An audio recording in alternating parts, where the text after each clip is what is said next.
How's it going, ding dongs? Welcome back to Ding Dong Drift, and welcome all the new ding dongs on the channel. Bumper videos were a hit, so we're gonna keep going. So in today's video, we're gonna be fixing quite a few things and doing some protection to the bumper because I'm going drifting next week and I would like to protect the bumper and have the car drive a little better. A few weeks ago at the Tuner Fest Drift event, I noticed my steering was very sloppy. We checked all the joints, we checked everything. Everything is brand new basically in the whole car, except the steering rack bushings. Those are pretty old actually. In June at the Clean Culture event, I actually had them fail where the bolts went through the bushings because I forgot to put on the giant washers that go on top of them. Today, we're gonna replace them completely with these solid bushings as well as this solid clamp, which is awesome because currently it's just a little sheet metal clamp. That's not good enough. So I'm gonna be doing that today. I'm also gonna be doing a front splitter to protect the bumper. However, I am gonna have to chop the bumper. That right there is gonna be the new lowest spot, and I'm gonna chop a straight line across all the way. So this spot is gonna get a little thinner, which I don't really like. It is what it is. Bumper's just a little too low. I did it too low, so it's just what I'm gonna have to do now. But first, let's do the steering rack bushings. We'll go on a test drive, see how the car drives, if it feels any better. Because right now it is all over the place. I just did another alignment. The wheels are straight, everything's straight, but the car just drives like crap. Steering's just all over the place, over bumps and everything.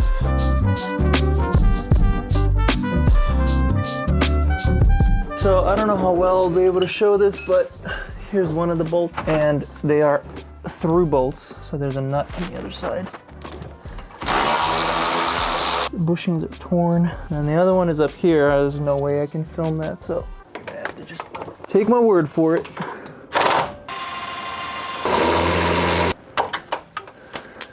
And then we got two little ones over here. There's one bushing. I don't know if you can see that. And these ones are gonna be a little tougher to get out. I have to go get some pry tools.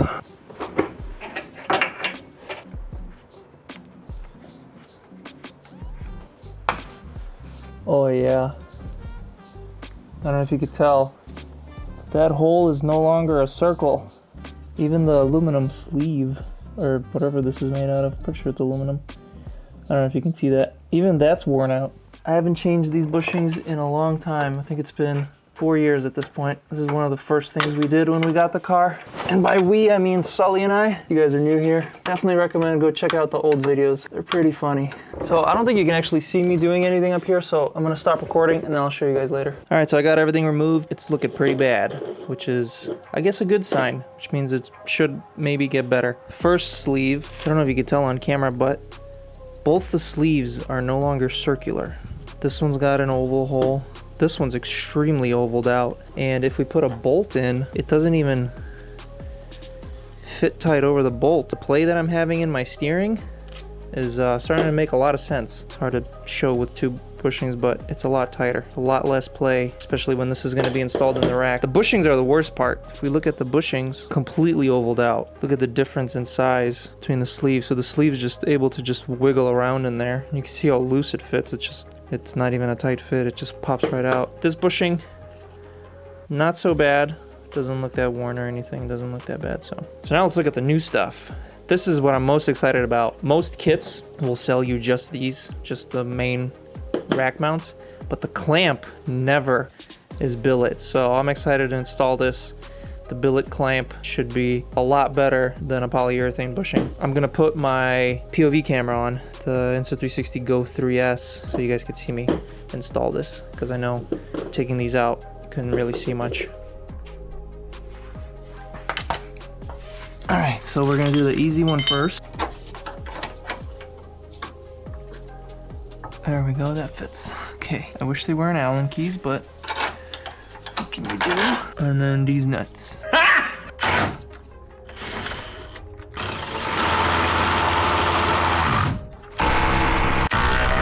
I'll put the cap on later. Now the hard part is getting these ones in. Oh yeah, they fit tight. Maybe I should go put these in the freezer. All right, these are nice and cold. Let's see if they fit easier now. Nope. Damn, that's a tight fit. What am I gonna do? I have to fucking hammer them in, I guess. God damn it.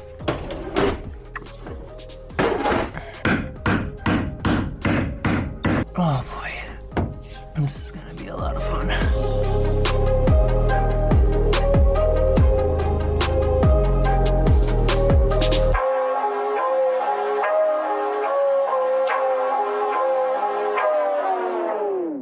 All right, well, after much struggle, I got both of them in, and boy, was it a fun experience. Quite the process, so let me go through it. I'm gonna explain how I managed to get all the holes lined up, because that was the main issue. If you wanted to put this bolt in, well then the top hole wouldn't line up. I pressed both of these bushings in pretty easily. I hammered this one in, which then hammered that one in, and then I put a bolt in and squeezed the two bushings together. If I wanted to put the top bushings in, you know, the bottom bushing, the one closer to the subframe, well, obviously then I can't put this bolt in to get this up against the subframe super tight. So then I couldn't get that bolt through because the holes didn't line up perfectly. So then I put the clamp on, and that helped a little bit. And then what I did was I got a smaller bolt that would fit in the misaligned hole. I used it to clamp the bushings in. Once the bushing was fully pressed into the steering rack, I was able to get this one bolt in, and when I got this bolt in, I was able to get the bolt in. So yeah,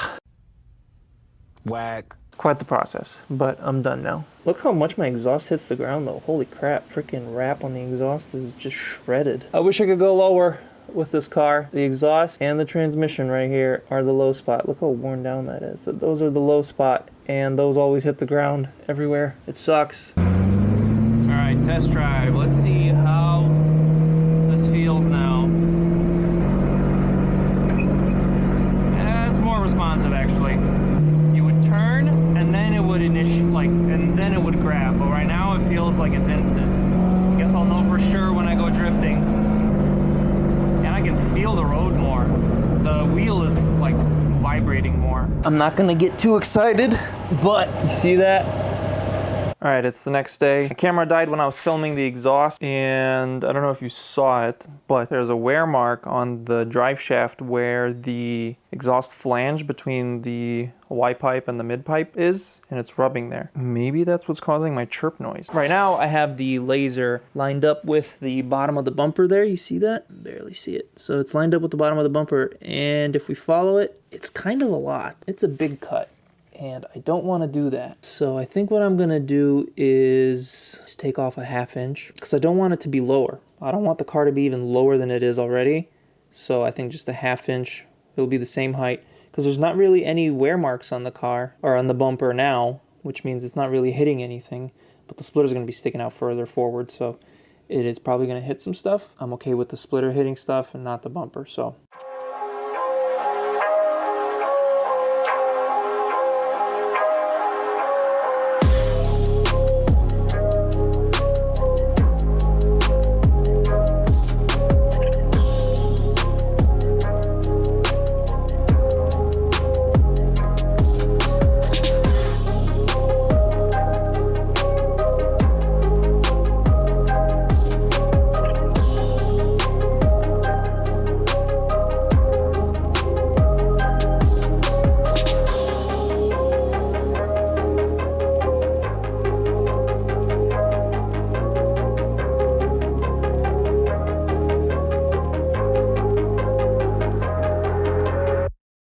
all right, so I chopped the bumper off very crudely, and I went to Menards, rented a truck, and got the sheet of HDPE, 1/4 inch. Stuff is pretty thick and durable and flexible, so it can take a hit really nicely. And it's only $77 after the 11% rebate. So now I have this flimsy bumper because there's nothing holding the layers together. So I gotta do something to reinforce it, and I'm gonna do absolutely nothing fancy. I'm gonna use a 3D pen to fill this gap, bridge the gap between the two sides, fill in the infill, and then cover it with panel bond. Super easy. Everyone can do it. These things are like 30 bucks on, I got this one from TikTok Shop.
All right, I think it's time for a little update. I've been working on this for like 3 hours. I haven't said anything. Made this bracket. It's nice and sturdy, doesn't move. However, still pretty floppy. Also mounted over there to the subframe. I don't know if you can see that. It's just one little bolt with a bracket and a rib nut that's held over there. Not as rigid as I'd like it to be, obviously. Center is still really flexible and I don't like that. So I think what I'm gonna do, don't have enough metal, unfortunately.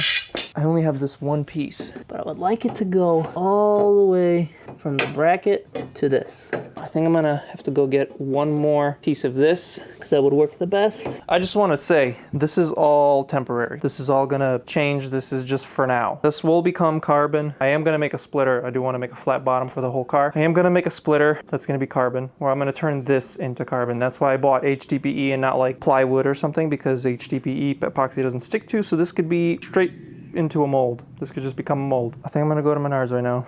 Again, I was just there yesterday. Damn, check out that lighting. Moody as fuck. All right, well, it's the next day, and as you can see, it's almost done. However, the sides are still floppy. See that? I have this little bar here, and it's already attached with a bolt down there, but it needs to triangulate. So I'm gonna, and it also needs a mount here in the middle, because this, or not in the middle, the side here is not, it's not high enough. It needs to be like that. It needs to be touching the whole way around. So I'm gonna make a piece that goes from here to there, and then have a mount somewhere over here so that it holds this up. Somewhere here there's gonna be a mount. And then I would like to triangulate up somehow.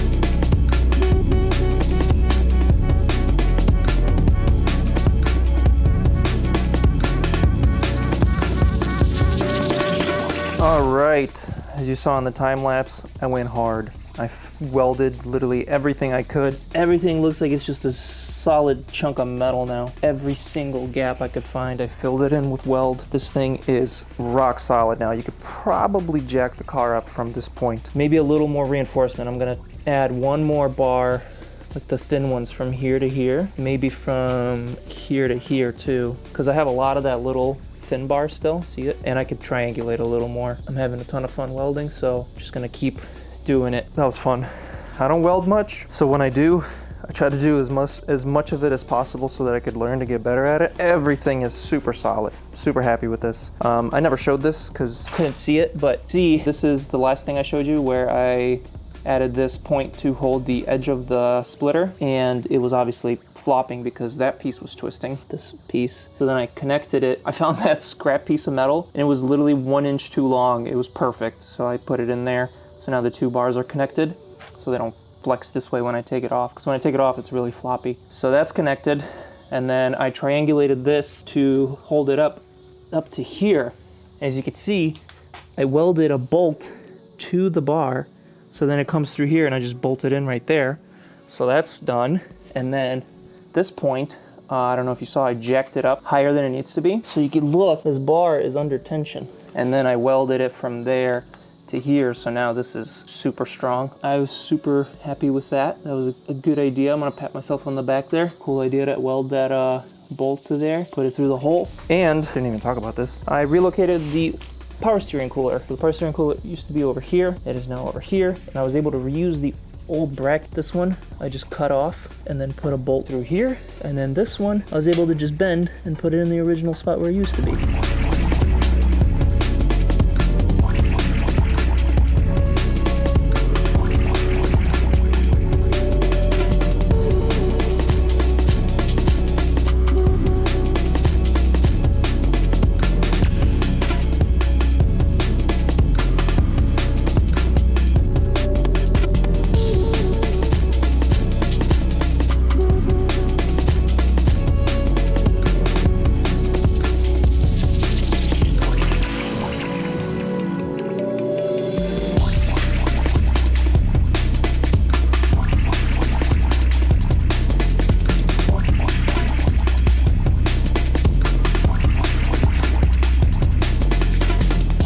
whole thing drying over there. I've got it all painted. It's underneath the car, poking around. I took the underglow off, and I touched the exhaust. And what do I hear?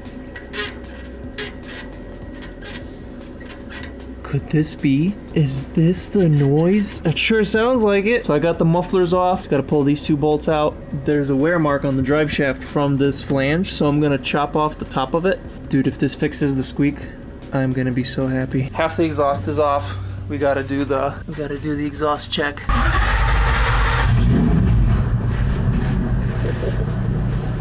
It's still quiet. Dude, when you use these,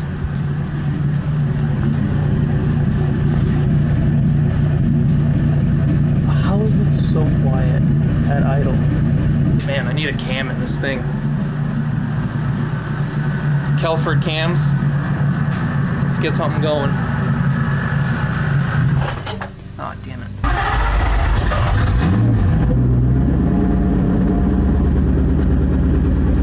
Are you ready?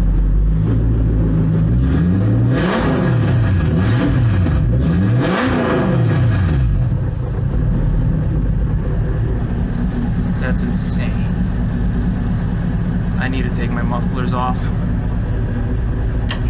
Alright, well, I just got back from AutoZone, got absolutely ripped off, paid $42 for 2 freaking gaskets, and neither of them are the right size, but I'm going to try to make it work. Got the gooch of the exhaust all welded up. This will never crack, hopefully, ever again. This whole area was cracked, so I welded over it and then welded over again, and then I welded the entire seam all the way around. See that? That looks professional as fuck. So that's ready to go. I'm going to let this cool off so I don't burn myself. And then we're gonna try to put it back on. I got this flange all cleaned up, cut off the top of it so it doesn't rub on the drive shaft. And then here's the gasket, freaking $21 for this thing. Absolute disaster, dude. AutoZone should just... I know it's dark, so you probably can't even see me, but I really gotta see if the squeak is gone.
the splitter is doing exactly what it was created for. As you saw, the squeak is still there. If you have any ideas for what it could be, drop them in the comments. It's definitely something to do with the exhaust. I still think it might be the mufflers. I guess we'll find out when I turbo the car and build the stainless new exhausts. I'm gonna just forget about it because it happens so rarely now. Actually, it happened a lot more at very, very slow speed coming into the driveway. Like just barely, just like teetering on the throttle. It was like constantly. So it might just be the freaking donut gasket. It's probably just that from the motor just moving, you know, back and forth. Probably just that, honestly. So yeah, hope you guys liked this video.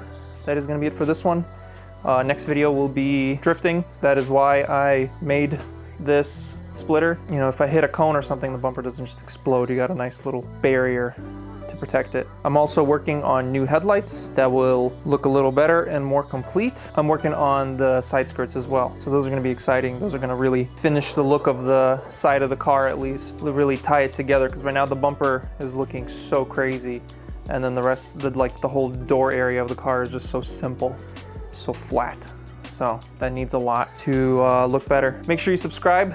I know some people have said that they've been unsubscribed or they thought they were subscribed and it turns out they're not. So hit that subscribe button so you don't miss that. If you want to see these videos early and other perks, take a look at the membership program on YouTube here. It's only $3 a month. You get to see early videos as well as exclusive content, sneak peeks and all that stuff. So leave a like if you liked the video, leave a comment. Peace out, ding dong, stay sweet, and I'll see you guys next week.